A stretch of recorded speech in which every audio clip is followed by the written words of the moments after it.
Where the hell is my phone? God damn it. Where the fuck? I haven't moved in an hour. How am I always losing everything? No, it's fine. It's fine. I'll fix it later. It's fine. ADHD. I love it. It is the bane of my existence. Ever since my diagnosis in high school, my ADHD has been a constant factor in my life. Not necessarily a good or bad factor, but a factor. Everything in my life needs to be double and triple checked because I can't trust my brain not to skip a step or 7. I need to see a task to the very end because if I start just one of the weird little side tangents I've noticed, the initial task will never get done. And despite my near manic bursts of energy, I can't for the life of me seem to focus that energy into anything productive. I wind up just thinking about all the things I could be writing, reading, doing, and I wind up doing absolutely nothing. ADHD is an incredibly common form of neurodivergence affecting nearly 9.8% of children and continuing to manifest in roughly 5% of adults, although those numbers may be skewed for reasons we'll get into later. I was diagnosed with ADHD in the first few weeks of my freshman year of high school, and let me tell ya, it was incredibly difficult to get any kind of help. School had categorized me as a distracted student not reaching my potential who struggled with homework and classwork, but always nailed tests and discussions on the subjects. Yet, despite that history, it took me weeks to convince my parents to take me to the doctors, and once there, I remember the doctor telling me that kids were just using their ADHD diagnoses to look for party drugs, which... Let's just unpack that real quick. Long before any real outrage at Purdue for overprescribing opiates, this doctor thought a 15-year-old was coming into a medical clinic with their parents seeking stimulants to party? At this point in my life, I had never drank alcohol, never smoked anything. I barely took Tylenol for pain, and I was legitimately looking for something to make me feel, I don't know, normal, I guess? I can remember this one time in class just looking around the room at all the other students watching a presentation on some mundane thing that has long left my memory and being acutely aware that I was the only one who couldn't just sit still and function. All I was looking for was a remedy to this feeling of alienation, and I was met with suspicion. Eventually, I was given a non-stimulant drug called Strattera that made me violently ill. I begged my parents to get off of it, but they didn't let me because there was a noticeable uptick in my grades and behavior in the gaps of time I wasn't about to throw up. It took the better part of a year to even get on these drugs, a full month to work up to the full dose. And within 3 months, I refused to take it and was begging to get on anything else. The next year passed unmedicated and my grades and relationship with my parents degraded, so the next year we tried again and I got on what is still my favorite ADHD medication I've ever taken, Daytrona patches. There were no pills, no nausea, and the shit actually worked. Although, apparently if you wore the patch on the same side for multiple days in a row, it could do some real damage to your heart. Although, let's be honest here, it can't possibly be any worse than what I'm already doing with my current caffeine intake. All this to say, it was incredibly difficult to get any help to what seemed at the time a rather debilitating mental illness that made me feel different, broken, somehow wrong. I was completely alone in this because at the time, I was the only person that I knew that had fairly severe ADHD. I was mostly met with impressions of that kid from Ned's Declassified or just, yeah, I don't want to do things sometimes either, which just compounded the sense of alienation I felt. These days, there are so many resources and communities to help people with ADHD strategies and explanations of what ADHD even is. I know I've learned a lot about my idiosyncrasies, like how I go into wait mode if I have a thing later, or literally how I walk is because of my ADHD. I am so happy to see these communities pop up so people don't have to go through it alone like I did. But I'm making a damn video. You know, someone somewhere always gotta do some bullshit. And you know I gotta root through it to point out how, yet again, capitalism ruins fucking everything. There is a clear gap in between people who need ADHD services and those resources. And as always, a company with too much money and not enough medical experience or ethics has stepped up to fill that gap.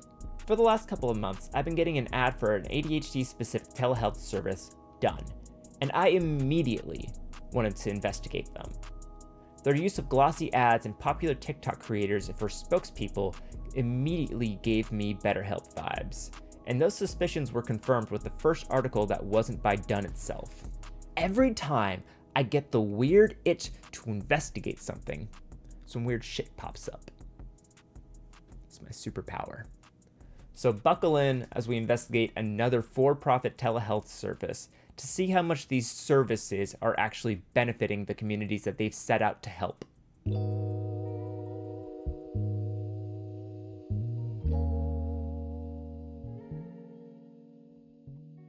Dunn was founded in December 2019, so they are still relatively new to the telehealth scene.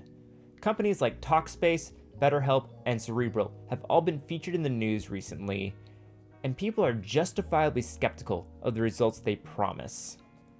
Dunn is just another service marketed as patient-forward. But are they really? Let's start this out with a disclaimer. I am not a medical professional. I do not claim to be a medical professional. I am simply collecting testimony and stories online of people's experience with a service. I am not calling Dunn a scam, fraud, or pill mill. And I am not calling for Dunn to be shut down. I am simply stating my opinions, and any claims that I make will be backed up with links and sources. Alright, so you think you have ADHD. What do you need to do to get done? To get started, Dunn will ask you a series of questions to determine if you have ADHD and how your symptoms manifest. But to me, that sure seems more designed to skew your answers towards a positive result. Like, what other answer could you really get from questions like, how often do you have trouble wrapping up the final details of a project once the challenging parts have been done? 1 through 5. How often do you have difficulty getting things in order when you have to do a task that requires organization? 1 through 5. How often do you have problems remembering appointments or obligations? 1 through 5. These questions seem less interested in how your ADHD affects you and more in how they're implying you have ADHD, right? Right? From there, you are set up with a psychiatric clinician who goes over your medical history and provides you with options based on the information. From what I've read, the assessments are only a half-hour long, yet the clients regularly walk out with a prescription. The initial cost for all this is $199 for the first month, and then $79 a month after that. This does not include the prescription fee. This is just for the clinician to talk to and for them to refill your prescription every month. Before we go on, I want to reiterate that it is currently ridiculously difficult and tedious to get access to these medications that can change people's lives. There should absolutely be an easier, more transparent, tech-based way to get access to these resources that many, many people need to live a happy, more fulfilling life. But I'm not sure a subscription-based private company is the solution. During the pandemic, the DEA and Substance Abuse and Mental Health Services Administration loosened the permissions for private companies to prescribe controlled substances such as Ritalin, opiates, and buprenorphine through telehealth services. This was, and arguably still is, a vital tool for getting people the healthcare they need in a more effective manner. Of course, like with any system, there comes the risk of exploitation, in this case by those looking to acquire recreational drugs. And we did see a spike in opioid deaths at the beginning of the pandemic. Now, correlation does not equal causation, and there are many other reasons for this spike in opioid deaths, besides just abusing telehealth prescription models. But this was enough to catch the attention of the DEA, who is now investigating Dunn and other telehealth services. Publications like the Wall Street Journal and the Daily Mail allege that Dunn is specifically being investigated for overprescribing controlled substances to those abusing them. This investigation comes alongside investigations into Cerebral for similarly overprescribing Ritalin and Xanax, with tragic stories of drug abuse relapses resulting in the deaths of people like Harlan Band or Elijah Hansen. In response, Dunn team member Dr. David Brody wrote an article titled Overprescribing or Just Right, which is a title. In it, Dr. Brody mostly goes after the Daily Mail, and instead of addressing the allegations levied by all articles, specifically goes after how the Daily Mail made it sound like the people working at Dunn were the ones abusing the drugs instead of abusing the leniency of the telemedicine prescription model, and then bashes Daily Mail readers. The Daily Mail alleges, without providing documentation, that Dunn is being investigated for misusing controlled substances. The phrase misusing controlled substances is itself an example of the journalistic distortion that has been a cornerstone of the Daily Mail's success in attracting readers. If taken literally, it implies that the company's employees, clinicians, administrators, or all three, are themselves misusing the substances.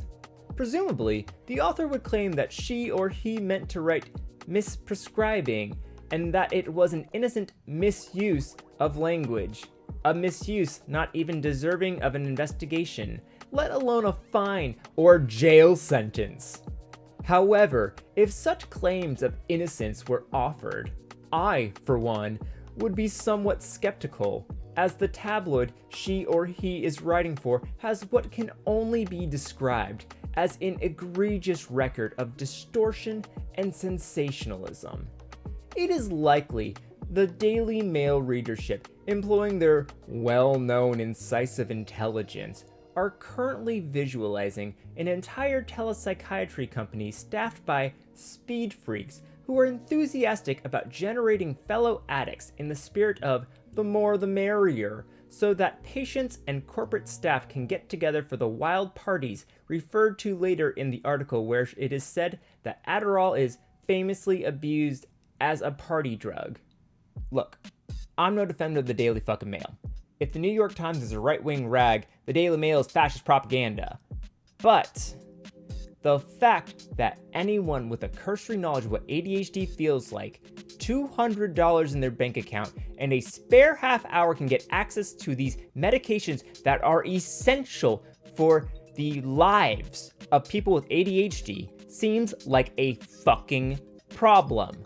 Dr. Brody then goes on to explain the Daily Mail's use of fear tactics around stimulants and Adderall being classified as a Class 2 substance, which, while all well and good, what about the DEA investigation? The entire article just dances around any mention of overprescribing, which just feels weird when we're in the middle of an ADHD medication shortage, which, while again may not solely be caused by the introduction of telemedicine, the newly increased demand certainly isn't helping. On top of that, a very common complaint is that the clinician never fully explained to the client that they would also need to receive primary care physician approval before receiving the medication, which, if you have to go to a primary care physician regardless, why even go through Dunn? This complaint is found again and again on reviews from Trustpilot, Better Business Bureau. Definitely read a couple of these, they're pretty damn good. And even frustrated clients sounding off on Dunn and the CEO of Dunn, Ruthia He's Twitter replies. As bad as it seems from the outside, working at Dunn doesn't seem like a picnic either. Reviews from former employees on Indeed reflect how clinicians were allegedly only paid for a half hour on initial assessments, which led to those assessments only being a half hour, as well as allegations of being forced into pushing medications immediately. And let's be real here. What else could you really prescribe after only talking to a client for a half hour. Now, going back to the CEO, Ruthia He. She is a young, I think the word she would use would be creative or disruptor, who cut her teeth at high-profile companies in China like Tencent or Zhuhu, and also volunteered on a UN dev program where she joined a team combating trafficking in South and East Asia. Honestly, it's cool as fuck. From there, she transitioned from a research position at Carnegie Mellon University to a product designer at Facebook Meta to pretty much starting done. Unlike my video on BetterHelp, where there was years of sales numbers, just packets of marketing data, just mountains of information. Dunn and Ruthia are both fairly new to the scene, so the juicy bits that I can really glean are from articles written by Ruthia about AI development or Dunn. But unlike BetterHelp and Ala Matas, Ruthia has a public Twitter account. Next to the many tweets about ChatGPT is Ruthia boldly saying, "Why haven't we changed our services under the stigma? Simple. Our patients come first. We won't abandon those in need, and this principle guides all our decisions. We're proud to say we're still the same patient-first company we were on day one." And the reply is all you really need to see. Despite the claims of people abusing the ease of access of their system, and an investigation by one of the most worthless and corrupt government administrations, I mean, they certainly didn't go after fucking Purdue this quick, Ruthia and Dunn have decided to stay their course as they continue to tweet. This is officially taking a sidestep into the more fun gossip bits, where I'm not really making claims as much as I'm just poking around for shits and gigs. Ruthia has been involved in AI development for a while now. It's something that clearly interests her, as it's something that she tweets about fairly often. AI obviously has issues seen in literally ripping elements of art, literature, and sound to create something that almost feels authentically human. And I have no issue using these tools as intended, but I definitely feel like there needs to be a line drawn in the utility of these AI programs for right now. Ruthia tweeted a picture of what appears to be a ChatGPT bot named Therapist, with whom she is venting her stresses and frustrations of life to. And the bot gives a, honestly, decent, if bland answer. Ruthia says in the tweet, "I once joked that the day AI starts treating human mental health is the day we must admit they're better than humans. Now I'm starting to wonder if it might be true." Now, this tweet in isolation isn't an issue. I'd even comfortably say using AI for rudimentary CBT therapy in the future isn't even an issue. But there's just something about the CEO of a company who's accused of overprescribing stimulants, saying that she thinks AI like ChatGPT, this ChatGPT, could be a viable mental health counselor. That just makes me uncomfortable. So what do? Do we just shut down every service prescribing controlled substances? Do we need these substances at all? The fuck? Yes, calm down, Reagan. People with ADHD already have an insanely difficult time getting access to these medications, and once diagnosed, getting prescribed, filled, and refilled is an ever-present hurdle where cruelly, if you have an ADHD moment and you forget to refill your prescription, you don't have the pills to help you focus on the arduous task of getting more. The fantastic creator Colormind recently made a video that goes way more over the ADHD medication shortage, as well as his experience with diagnosis and the struggle to get medication. If you found your way here and you don't already subscribe to Colormind, you need to fix your algorithm. Go fix that. This is where some company should step in and help. Or we could deschedule the fuckers. The fact that Ritalin and other stimulant-based ADHD medications are considered Schedule II substances severely limits the ease of access, availability, and even amounts these drugs can be dispensed in. In fact, I would even say we need to go further and fully end the war on drugs and repeal the Controlled Substances Act. Too many people are falling into the neo-slavery of the modern prison industrial complex for simply using substances many people are using to self-medicate with. I, for instance, drink an ungodly amount of caffeine and high-dose edibles every single day to find my balance. The days I don't have caffeine, it feels like there's a cylinder misfiring, like everything is processing at a snail's pace. Even if I don't have a caffeine withdrawal headache, it feels like my attention's stuck in a fog. Like everything's happening all at once, but I'm too understimulated to even process what's happening in my hands. But as soon as I get that first sip of caffeine, it's like my brain turns on, the boost kicks in, and I feel like myself again. As for the edibles, the energizing effect of caffeine is necessary when I need to do writing, dispensary things, or just general life shit. But one incredibly common symptom of ADHD is insomnia, and let me tell you, caffeine does not help that symptom at all. Fortunately, I do live in one of the best states for legal cannabis, and therefore get near unlimited access to the best of Oregon weed at deep discounts, and generally, I eat about 200 to 400 milligrams of high-quality THC a day. Now, those of you in legal states may be asking yourselves, did I hear that right? 200 to 400 milligrams? Yeah, I'm a tank. No, it's not a good thing.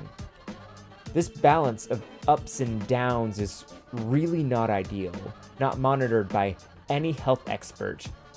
It is honestly an expensive way to live. Although, realistically, after crunching the numbers with employee discounts, I'm barely paying more with my current lifestyle than if I were to go through Dun, Cerebral, or any subscription-based model. But I'm doing all this to cram myself into working my job in an efficient manner without degrading my mental health. Would I even need caffeine and weed if it wasn't for the societal and capital expectations for me to go to work, to contribute to a job that doesn't care about me, to add to the local economy and GDP, all for rent because I will never be able to afford a house on my wage, for a car to get to and from work? For expensive ass hobbies, I may drop in a year or two because that's how my ADHD works. I'm a naturally inquisitive, distractible person who can make disparate connections and references to something my brain cataloged 6 years ago without me even realizing it. I have a creative eye and a scarily accurate nose for bullshit. I feel like I bring a lot to the table, but my resume and career prospects would say otherwise. I've always kind of felt like this world wasn't built for someone like me in mind. Like, there was some inherent disconnect between how my brain worked and how the world wanted me to be. Even when I was on Daytrana, a medication I'm currently thinking of getting back on, it felt like it was changing me in some way. I remember sitting in health class taking a test, having an almost out-of-body experience. I was observing myself take this test, like some part of my brain was just going through it, taking out all the information it had stored, but it wasn't me. It was like some separate entity had taken over a portion of my body-mind, and my consciousness was shoved into the backseat to simply observe. This was the first and only semester I ever got straight A's. But it came at a cost. Back in high school, I was definitely somewhere on the himbo scale. I was trying to be a golden retriever, always trying to light up the room. Honestly, trying too hard and overcompensating for the fact I felt uncomfortable everywhere, trying to make myself seem comfortable anywhere. This is actually my 10-year high school reunion right now. Fuck, I'm old. But I feel like if I actually went, no one would even recognize me apart from wearing skinny jeans and spouting off about anarchy. I had been sad before over things that made sense to be upset over, but I could tell there was something more to my sadness, a deep, chasmous emptiness. But generally, I was far enough away I could step back without falling into the pit of despair. But Daytrana was making that feeling of numbness in my gut grow. Without the random, meandering, fleeting thoughts just bouncing around, my brain seemed to focus on void. I stopped taking Daytrana because I thought girls wouldn't like depressed me. Just double down on hyper party, dude. Make drinking Monster Energy drink a part of your brand to master your self-medication, dude. The worst part is, it worked. But that depression eventually broke through that himbo wall with an angry vengeance. All that to say, I've been on these drugs to conform to a society based on arbitrary and outdated methods of getting things done and living. I was only ever broken in the extremely narrow context of our hyper-capitalist society. From a young age, I was deemed distracting or disruptive and was punished for it. Something that has continued in one way or another for my entire life. School is designed to teach children how to be neurotypical and to follow directions. Those who aren't able to or refuse to conform are punished. Waving the Red Flag and Elliot Singh have a great episode about how school really isn't designed to teach at all. Like, learning is supposed to be something that you undergo in your own thing. Like, that's how it has to be self-oriented to some degree, and it's not that hard for a classroom to integrate that. It's just that the education system does not want that to happen, right? It wants to regulate children as harshly almost as possible so that they don't become people that are overly curious.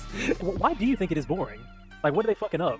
Well, they make it boring because they literally make it a situation of, you don't know shit. As soon as you walk in this classroom, you don't know anything. You have nothing to do with this. This is all amazing people, right? Like, yes, amazing leaders and revolutionaries who have done things not like you. Look at this amazing guy with a hat. Like, he's the best person. Right. This is what he did. Okay. He saved this person. Yeah, like, wooden teeth and a fucking axe or whatever, and you could never. Yeah, and you could never. Like, and it's like, you also all those founding father dudes were like 22. Like, this is so relatable. Like, they were just a bunch of like rich dudes who were like, we need to not get taxed as hard, and like nobody has a way of like I think textbooks are also a very boring way to learn about anything. Textbooks are horrible. It should be mostly movies. Like, history should mostly be movies. Like, definitely check it out after this. Waving the Red Flag is quickly becoming one of my new favorite podcasts. If school is just proof to an employer that you can show up to a spot for years on end and get a list of tasks done in a timely manner, won't just the bad students just work the bad jobs? I mean, meritocracy, right? Y'all already know meritocracy is a crock of shit. I've worked dead-end minimum wage jobs for the last 10 years. I'm really good at bud tending to the point multiple people have told me it is my calling.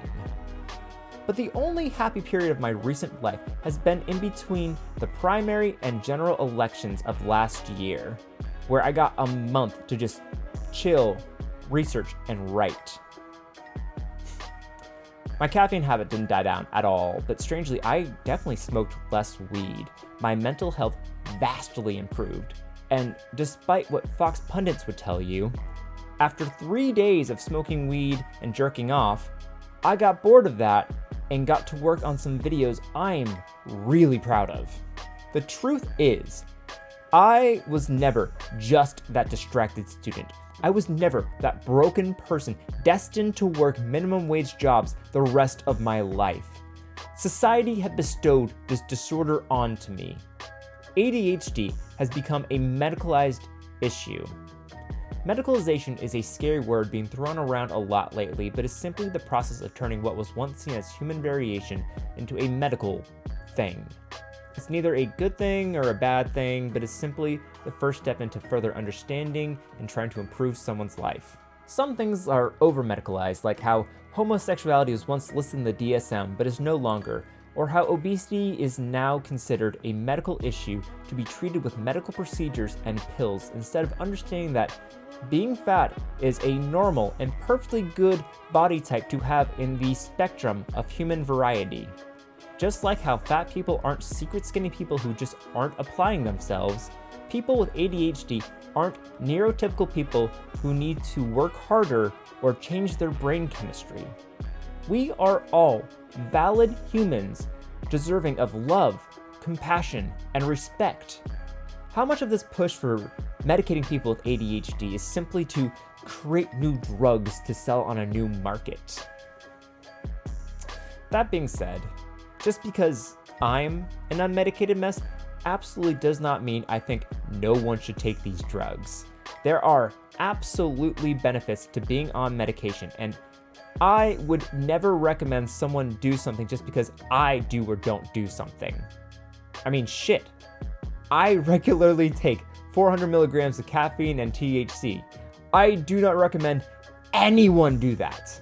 Both the rise of diagnoses in children and adults, shouldn't we be thinking about how much we're medicating an increasing amount of our population for short-term profit instead of creating more robust systems that would not only help people with ADHD, but everyone else as well? If I'm having issues in school because of my ADHD, I'm much less likely to go to and to finish college, which severely limits the amount and availability of high-paying jobs that I can get, which severely limits the amount of money that I have, which limits the amount of time I can go to the doctor, which limits the amount of time I can work on my ADHD, which limits the amount and availability of high-paying jobs I can get to pay for college, which I will still probably fucking struggle with.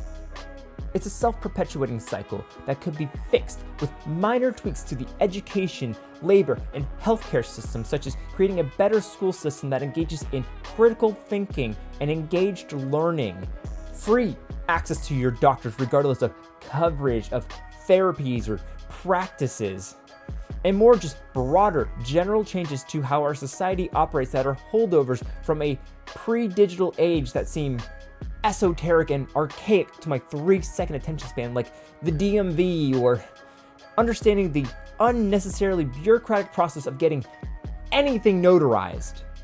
These are all holdovers from a bygone era of lost paperwork and waiting in lines. These days, many of these systems can be automated and handled digitally. Of course, relying on technology isn't the end-all be-all solution for everything, but wouldn't it be better to implement automatic paperless systems, automatic reminders, automatic appointment settings and notifications? Wouldn't that just make everything smoother? All of these things are optional, of course, but it's like how when we made sidewalk on-ramps for those in wheelchairs, it made the experience better for walkers, people pushing strollers, and people riding skateboards better as well. Creating a more accessible world for all creates a better world for all. Going back to the increase of adults with ADHD, it kind of feels like everyone's catching ADHD these days, huh? Even at 15, I was considered a late diagnosis because even in 2009, ADHD was seen as a children's disorder that one grows out of. I still remember the campaign by Adam Levine of Maroon 5 to try to normalize adult ADHD. But is there really a dramatic rise in recent history? I really don't think so. Just like other social phenomenon the right likes to clutch their pearls over, the rise in adult ADHD, or just ADHD, can most likely be attributed to a wider public understanding of what ADHD even is. I've heard story after story of parents coming back from their kids' diagnosis being like, well damn, I do a lot of that shit too. Do I have ADHD? And most likely, yeah, dude. When people feel less stigmatized and there are more available resources to help them live a happier life according to them, people will take advantage of those resources for their happiness. I'm curious as to why you think it's increasing so much. What's that signify?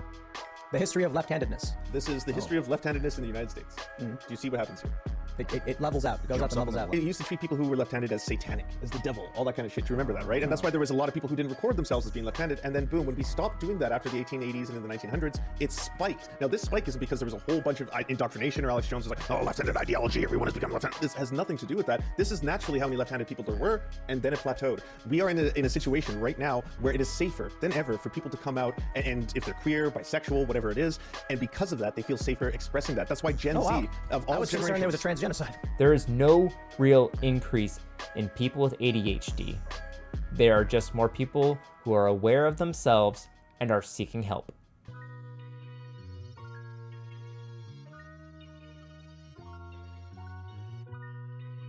So here we are again. There are a few more apps and services I want to go over before what I guess is a series on telehealth services is wrapped up. But I come to the same conclusion that I came to with my BetterHelp video. For-profit medical services will always sacrifice quality for profit, and the suffering client who is there for help will pay for it. When there are clear alternatives that lobbyists and the officials that we are allowed to elect will not put in place. There's just too much money to be made in the marketplace of your health. I wish there was a positive beyond just, if you're struggling to get ADHD meds, have $400 to $600 for a month's supply of Ritalin or generic Adderall. I know a guy. I want to make it clear to Ruthia and Dunn that I am not looking to shut down or cancel Dunn or anyone. This is a business, and I'm 100% sure that there are people that have benefited from this business being in operation. All that I'm saying is it could be handled better. Whether it's Dunn, BetterHelp, or Cerebral, all of these things could be done better without such a focus on growth and profit. No matter the industry, at some point, a business starts looking like just a bunch of numbers on a spreadsheet, and it is so easy to forget that every single cell on that Excel file is a real, autonomous person. In this case, trying to better themselves by treating their ADHD. It's so easy to forget that every dollar that you make is literally hours of people's lives. In a few cases, it may just be a couple of minutes, but for most people, $200 to $300 a month is a day or two of wages. All that money just to function in a clearly broken society when there should obviously be systems in place to make 1 in 10 people feel less alienated, to make getting access to medications not take vast amounts of mental energy, to make life better for all. Sometimes it feels like a waste of time to even talk about things like this because inevitably someone will come along and dig their heels into, well, someone has to do it and they're doing a better job than anyone else. Do you want access to medication or not? Completely missing the point of systemic critique. This video isn't just about Dunn, isn't just about a specific telehealth service. This video is about how we treat people with ADHD in this modern society. Dunn is simply a symptom of that medicalization and profit incentive. I don't want people who benefit from Dunn to lose what they have. I don't want BetterHelp to crash and burn because, again, people benefit from the service. But I need people to analyze how we deal with healthcare and realize that these for-profit models are scamming them. And there are things that we can do about it. I'm sure one day I'm gonna find some ADHD telehealth service that I can fully stand behind, but until then, the search continues, just like my phone. I am fully over y'all.